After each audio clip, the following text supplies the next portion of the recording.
In the previous video, we explored the journey of self-knowledge and spirituality through Carl Jung's teachings, focusing on individuation, shadow integration, and connecting with our deepest essence. We saw how this process is essential for emotional healing and spiritual transformation, allowing us to live more authentically and aligned with the divine. Today, we will continue this journey by delving into the concepts of anima and animus, the archetypes of the feminine and masculine within us all, and how to integrate the shadow, anima, and animus. Stay with me to discover more. The anima, in the context of Jungian psychology, is the feminine aspect of the male unconscious. It represents intuition, emotion, and creativity, often personified in dreams or visions as a woman guiding a man on his path to self-discovery. For a man, integrating the anima is essential to becoming more attuned to the subjective aspects of life, such as feelings, emotional relationships, and intuition. Without this integration, he risks living a life devoid of emotional depth and disconnected from his true spiritual self. Conversely, the animus represents the masculine side of the female unconscious. It is associated with reason, logic, action, and strength, often personified as a figure of authority or leadership in dreams and fantasies. For a woman, integrating the animus means embracing active and assertive qualities such as courage, initiative, and the ability to act in the world. Without this integration, she may feel trapped in a passive or dependent role, disconnected from her own spiritual strength. Spirituality and self-knowledge are profoundly enriched when we integrate these archetypal figures of anima and animus into our lives. This occurs because both the anima and animus represent not only psychological opposites, but also spiritual opposites within every human being. The process of individuation requires reconciling these seemingly contradictory aspects of our psyche to achieve inner harmony. In the spiritual context, the integration of anima and animus is a way to seek balance between the opposing forces within us. The polarity between masculine and feminine, light and shadow, reason and emotion, are dynamic and often contradictory forces acting in our psyche. True spirituality arises from the ability to unite these opposites, transcending the ego and the societal prejudices that often confine us to a single role or identity. Integrating the anima and animus is, therefore, a process of spiritual transcendence. It is not merely about understanding the characteristics of each, but about allowing these forces to unite and complement each other. When we achieve this, we access a state of greater balance and wisdom, leading to a fuller life because we are more aligned with our true essence. This integration is undoubtedly a crucial aspect of spiritual individuation, guiding us toward self-acceptance and inner harmony. Spiritually, the concept of anima and animus also connects us to universal energies present in all things. The feminine and masculine are not merely psychological or sexual categories, but reflect cosmic forces at work in the universe. By integrating these forces within ourselves, we can also access a deeper form of connection with the divine, transcending the limitations of duality and achieving unity with the whole.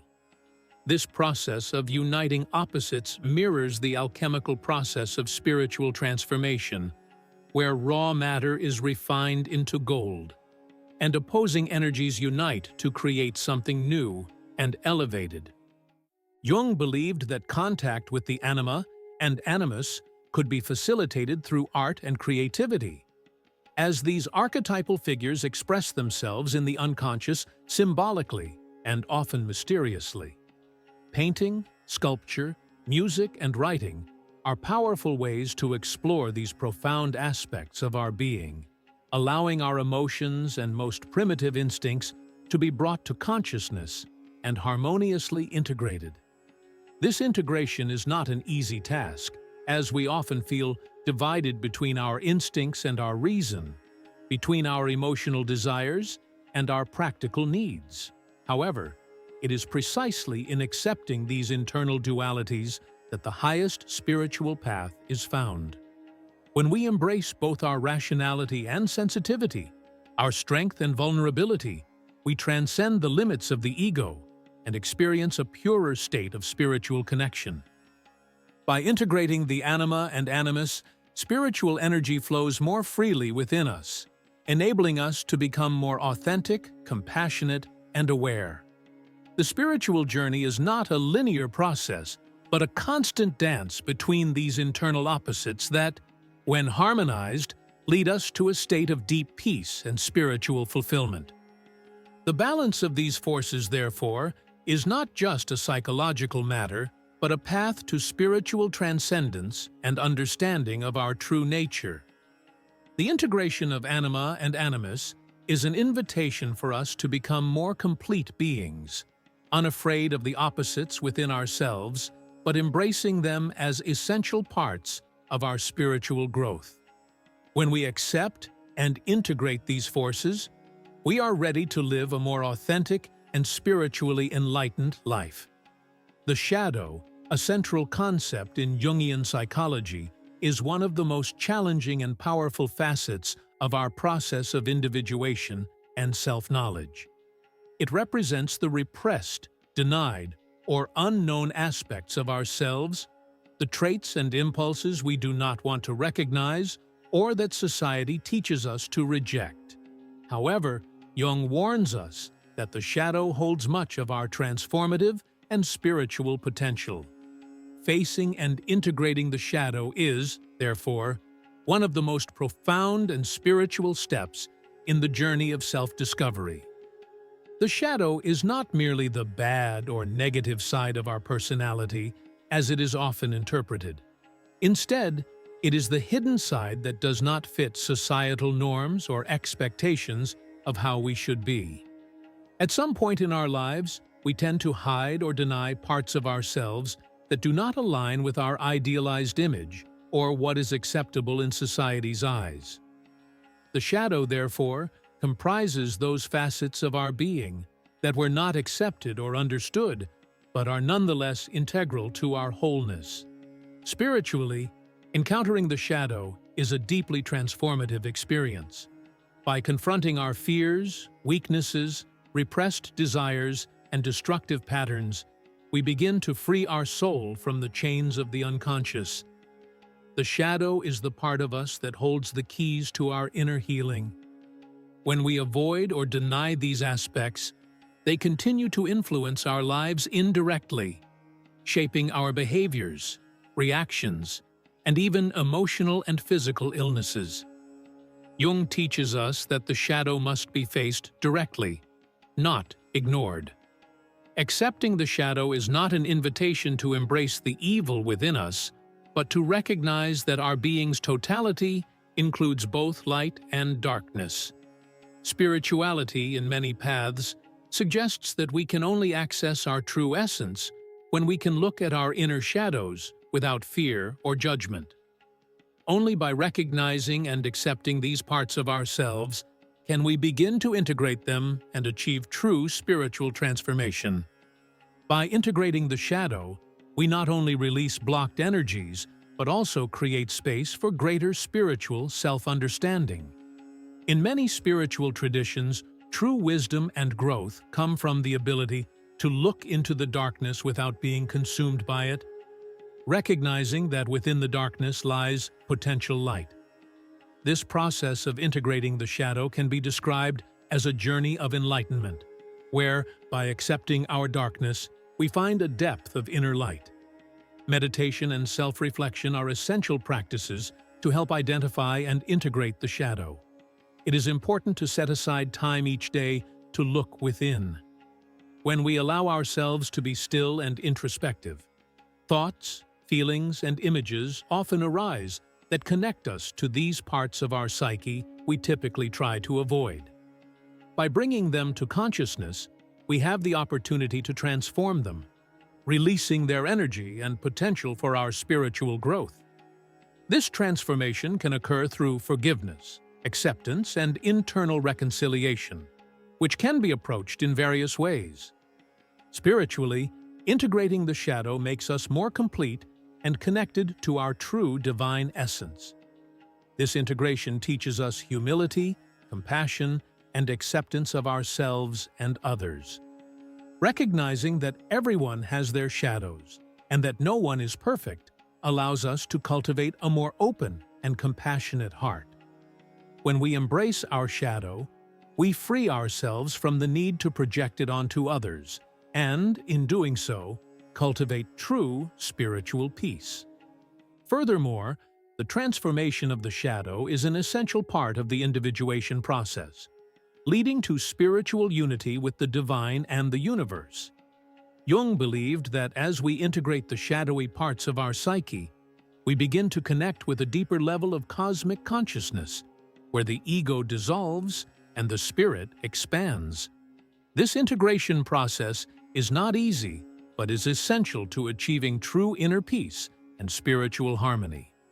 When we integrate our shadow, we transcend the duality of good and evil, light and darkness, recognizing that everything is part of a greater and more complex reality. Accepting the shadow is, therefore, a way of embracing the totality of who we are without trying to escape or hide the parts we dislike. In doing so, we approach a higher consciousness where duality disappears and we become more connected to spiritual unity. In many spiritual teachings, true wisdom is born not from rejecting shadows, but from confronting them. This confrontation can be seen as a form of spiritual transformation, where the pain and suffering that arise from facing our darkest aspects become sources of wisdom and growth. In other words, the shadow is not something to be feared, but something to be transformed and integrated as part of our spiritual awakening. By facing our shadow, we begin to realize that true self-knowledge and spiritual freedom can only be achieved when we accept all parts of ourselves, not just the good ones. This leads us to a state of greater authenticity and spirituality, where we live our truth fully, without hiding our vulnerabilities, weaknesses, or fears.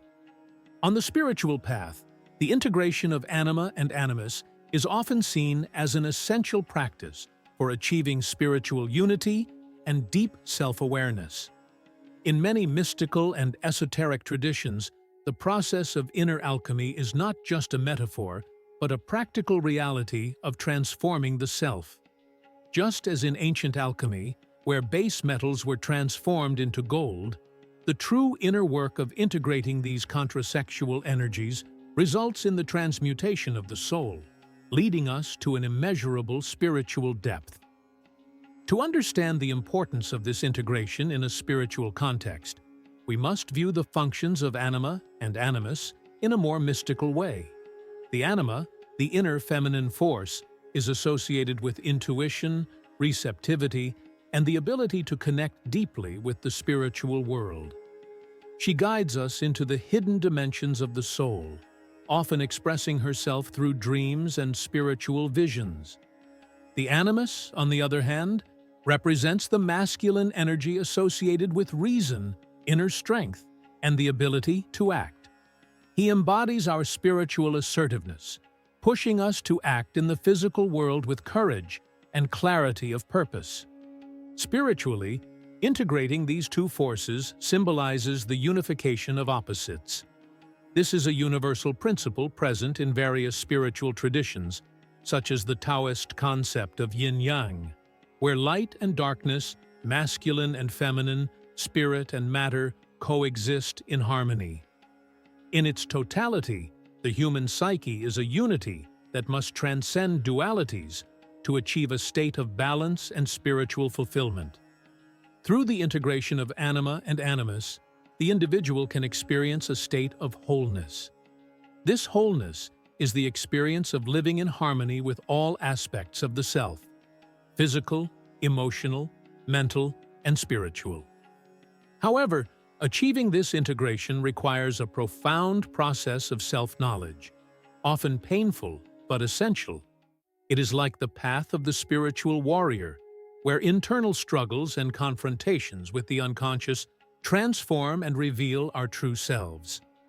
Spiritually, this is seen as a journey of self-transcendence. As the energies of the anima and animus are integrated, a new worldview unfolds, allowing the individual to experience synchronicities and a deeper sense of connection with the cosmos. This union is considered a way of aligning the human psyche with the divine, fostering the experience of a spiritual communion that transcends the limitations of individual identity and connects us to the universe's greater whole. Thus, integrating anima and animus is not only a psychological goal, but a spiritual quest. It becomes a sacred practice of reconciling inner forces, aligning the soul with cosmic principles. This process is often described as a path to becoming one with the universe, a journey in which the human being finally recognizes their true divine nature, challenging societal conventions and limitations. This path of integration is also the key to the individuation process. Jung invites us to cross this threshold and become conscious of what is hidden in our unconscious. When we achieve this awareness, we can finally experience a state of spiritual enlightenment, where the distinction between the inner self and the outer world dissolves. The journey of uniting anima and animus is, therefore, a true journey of divine self-discovery. This is a call to spiritual healing, where the polarities of being are embraced and transformed into a transcendent unity. This process not only heals us emotionally and psychologically, but brings us closer to our divine state. Now that you've been guided through Carl Jung's teachings on self-knowledge and individuation, it's time to reflect on your own journey. How have you been balancing the external world with your internal world? Are you willing to face your shadows and integrate the unacknowledged aspects of your psyche? Or perhaps you've already started this process of individuation and wish to share your experiences. Jung reminds us that the search for the soul is not an easy journey, but it is essential for achieving true freedom and inner peace. Now it's your turn to reflect. What have you learned about yourself through these teachings? How can these ideas help you live a fuller and more authentic life? Share your reflections in the comments below. Let us know your thoughts, questions, and insights. The journey of self-knowledge is continuous, and by interacting and sharing, we can grow even more.